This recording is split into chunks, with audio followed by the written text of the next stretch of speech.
México se colocó este viernes como la tercera nación con más muertes por COVID-19 en el mundo y vamos a platicar de este tema con el doctor Javier Tello, médico cirujano, analista en políticas de salud. ¿Qué tal, doctor? Muy buenos días. Muy buenos días, Lupita, Sergio, ¿cómo están? Bien, Javier, gracias por tomar nuestra llamada. Estamos viendo que sigue expandiéndose el número de muertes y el número de contagios en México. Estamos, de hecho, en tercer lugar en muertes. Dice el presidente con mucha frecuencia que si se hacen cálculos ponderados por habitantes que no estamos tan mal, pero ¿qué tan bien o qué tan mal estamos? Bueno, no sé qué tan bien podemos estar si nos comparamos ponderadamente con poblaciones con 100,000 habitantes o con 1,000,000 de habitantes, no lo sé, ¿no? El cuento es que tenemos ya más de 47,000 seres humanos que han perdido la vida y yo creo que uno es inadmisible, miles es terrible y decenas de miles o cientos de miles, como podríamos llegar a tenerlo en unos meses, es completamente inaceptable. Y claramente nos está diciendo que no hay una estrategia clara para ese problema, porque todos los días nos están mencionando lo bien que vamos, porque si tenemos un porcentaje de alguna ecuación rara que sacan, o que si tenemos algunas camas que se encuentran aún disponibles, mientras que sabemos que esto no es completamente cierto. La realidad es que yo no veo que estemos enfocados en evitar que la gente sufra y en salvar vidas. ¿Qué es lo que decía el presidente en su mensaje este fin de semana, Javier? Oye, y por otra parte, quisiera preguntarte, este fin de semana también gobernadores hablaron de, pues, esta exigencia de que el subsecretario Hugo López-Gatell salga precisamente por lo que dicen muy mal ha hecho para enfrentar esta pandemia. Hubo gente que defendió a López-Gatell en sus redes sociales, en cuentas de Twitter.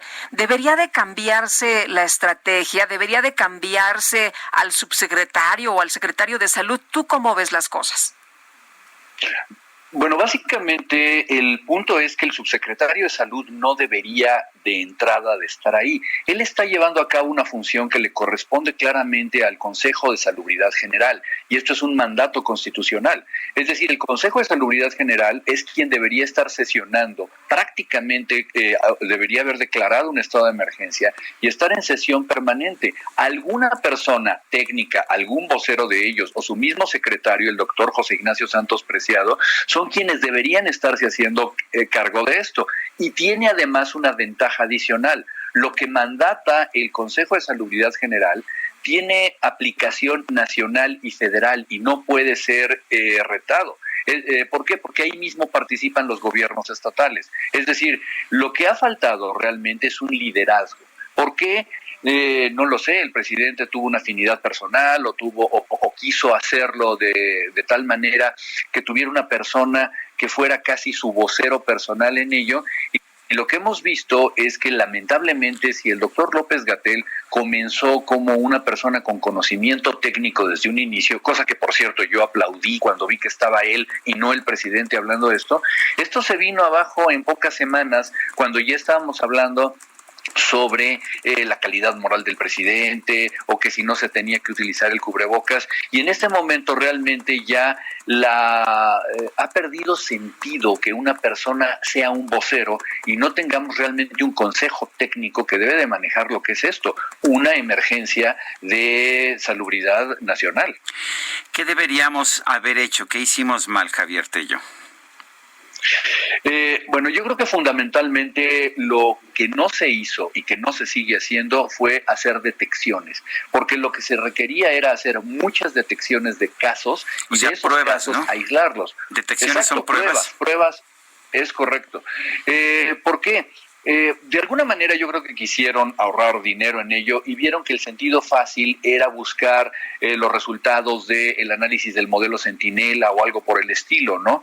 Pero lo que hoy vemos es que tenemos una gran cantidad de pacientes infectados. Según un análisis que se publicó en Bloomberg a principios de la semana pasada, podríamos tener y estar hablando de 7.4 millones de contagiados potenciales que no sabemos quiénes son. Y si nosotros vemos que la mayor parte de los contactos pudieran venir de personas asintomáticas, estamos teniendo en este momento en la calle una gran cantidad de gente con capacidad de ser contagiada. Lo peor de todo, Sergio y Lupita, es que estos pacientes pueden llegar a presentar síntomas muy leves o de repente muy graves sin saberlo. Y de ahí vemos que es gente que está llegando a los hospitales grave y es la gran mortalidad que estamos nosotros viendo, con tan solo 24 o 48 horas de haber llegado al hospital. Entonces, no se han hecho pruebas por un lado y por el otro no se está realmente dictando el uso mandatorio de las mascarillas, de los cubrebocas. No entiendo yo realmente de dónde proviene esta necedad del gobierno de no querer pararse de frente y decir, señores, esto es algo que tenemos que hacer para salvar la vida de mucha gente, ¿no? Bueno, lo que nos han dicho es que es un auxiliar, ¿no? Hasta este momento nos ha machacado una y otra vez Hugo López-Gatell que esto es un auxiliar nada más, esto de la mascarilla, y el presidente lo que ha declarado hace apenas unos días es que no se va a poner esto hasta que se termine la corrupción, es decir, se está tomando como un tema político el uso del cubrebocas. Un tema político y francamente ideológico. La primera, porque alguien, ya ven cómo son las benditas redes sociales, alguien ya nos recordó desde hace varios meses que el presidente, creo que era el 11 de febrero o algo así, dijo que no se iba a poner un cubrebocas como en el gobierno de Felipe Calderón. Para el presidente de la República los símbolos son importantes. Él no quiere algo que le cubra su rostro porque él quiere que lo vean, y él, por supuesto, se va a querer mostrar como una persona débil.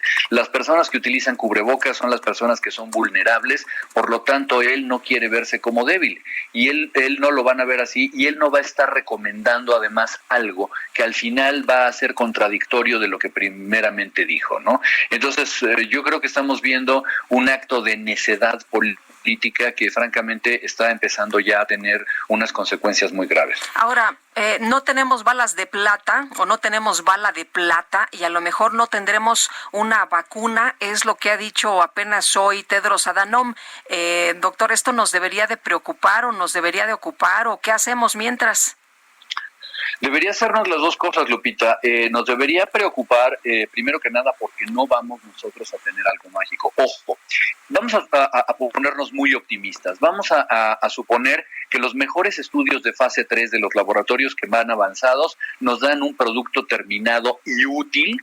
Vamos a suponer todo eso a finales de año. Habría que comenzar a manufacturar, habría que comenzar a distribuir, y México pudiera, si le va bien, estar teniendo las primeras dosis de vacunas en el segundo semestre del año que entra, si todo funcionara bien, porque debo decir que hasta el momento México no ha asegurado una sola dosis de vacuna con nadie. Hemos hablado, hemos hecho convenios, hemos firmado, hemos estado en programas, pero no tenemos asegurado nada. Bueno, independientemente de eso, hay que vacunar a 60 millones de mexicanos, no a 20, como dijo el secretario de Salud, ¿sí? Esto ya es complicado, y eso es en el escenario de que estuviéramos nosotros bien.